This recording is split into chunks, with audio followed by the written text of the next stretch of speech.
The Hand of God. This is the latest film from, I would say, legendary filmmaker Paolo Sorrentino. He's worked on a lot of cool stuff, and he's very much a generational type of creator where you know his work is of a certain era and a certain prestige. So, we're in a really weird time I think maybe because we were in lockdown worldwide, some of these directors were like, I'm going to get self-reflective and introspective of myself, tell my story. You know, Kenneth Branagh did it this year. Edgar Wright kind of did it this year. It makes sense that Paulo was like, yeah, I could give it a shot. So, we have The Hand of God. And it is really fun. I've severely sounds like I hated it. I sincerely enjoyed this film immensely. I think a lot of what it was doing worked for me really well. The narrative it was telling was perfectly what it needed to be. And the world it built was interesting, and I was compelled by it. Now, of course, it's an Italian film. And even today, there's one thing that Italian filmmaking can never really escape, especially in a self-reflective piece like this. That is neorealism. And that's not a bad thing. You know, this movie feels very Fellini, which of course it does, because, you know, Sorrentino is a Fellini guy. He does not shy away from that. It even references Fellini a lot, and that is completely fine by me. If you're going to homage the best, talk about the best in the homage. It's like Bergman Island, you know? If you're going to do these things, go for it. And I think that was a really interesting part of the story. So we follow this guy. We say we should call him Fabio throughout it because that's a little more cinematic. We're following this kid's journey as he is just exploring the troubles of life through friends, family, love, lust, and it's just really fun. It is just watching this kid come to terms with the world and what does he want in it? What does he need to do in it? How does he learn to love certain things? How does he learn to cherish certain things? It's a really interesting story that is very neo-realistic, and that's the point of it, where it's just like, we're going to linger on these moments for too long. We're going to show you like the lustful or like the, you know, provocative nature of certain things. How does this young man become a man? How do we explore these certain things? Certain points in the film, there is moments where you're like, okay, do we need to draw on this scene too long? But it works for the context of the film. It's about a man growing up and becoming who he's meant to be through the lens of a beautiful Italian family. And I just adore the way this looks. First off, everybody who's cast in this feels authentic.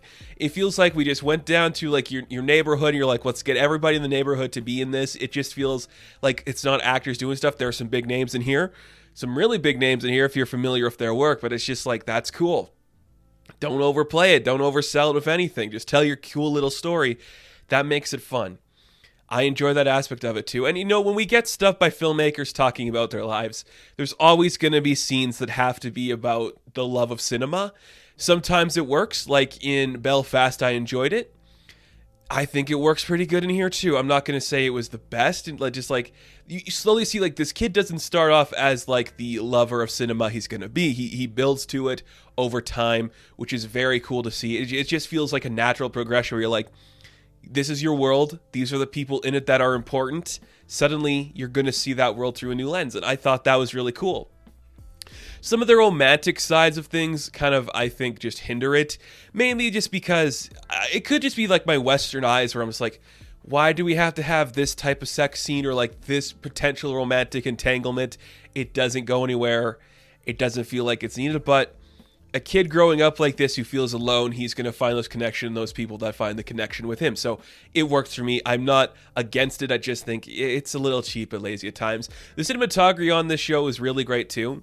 Like, it just looks fantastic to watch. I know I'm like, some of the shots linger for too long, but sometimes when it lingers for too long, you're looking at a beautiful landscape, you're looking at a beautiful, just choreographed scene. One of my favorite shots in this entire film is just, it looks like we have a camera strapped to the back of a scooter. We're watching these guys travel along the docks, just having a conversation as we're following them in real time along this dock. And it looked beautiful, and it's very much neorealism, and I really think that could get lost in modern cinema.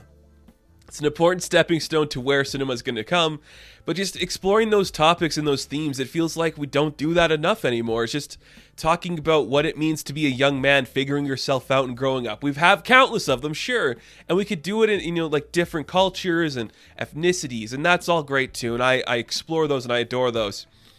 And I just think we should make more of those films and have them have bigger impacts and put them out in the world more. And yes, we can talk about our blockbusters all day, but sometimes just seeing a kid struggling to be happy after a great tragedy in his life and learning how does he need to come to terms with his existence is fun. And it's encouraging to filmmakers to be like, your story matters, you matter, tell your story. You could come from just wherever the hell in Italy and you could still have something that matters to say.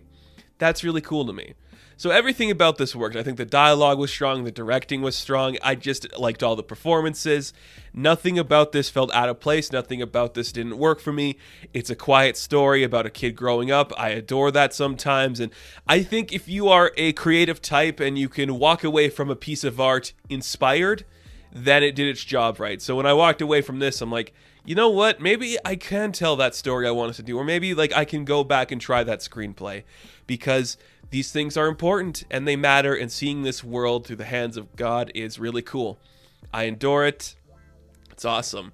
There's also a really cool like running theme with like it's like who is it? Diego Maradona, I think, is the football player who comes to the Naples team, Napoli team, and he's just like, it's kind of like signaling him being the reintroduction of this culture and bringing it to one of the best teams ever. And then that just kind of like goes along with everything happening in this kid's life. And it's pretty fascinating and a cool way just to play with this world. So I really dug that. And Paolo Sorrentino, he's a guy, I respect all of his works. He loves big sweeping epics that are quiet and stoic. That's what this feels like. It's personal. It's neorealism. It's Italy. It's all of those things that made Fellini great. And it's a great homage to Fellini. So I like this, and it works. Check it out, guys. It's on Netflix. You should watch it then. So The Hand of God, this new film, I am going to give an 8 out of 10. Now, thank you guys so much for watching this review. Be sure to like and subscribe to the channel. As always, you can check me out on Instagram, TikTok, and Twitter. And I will catch you in the next one. Have fun. Stay safe. Good luck.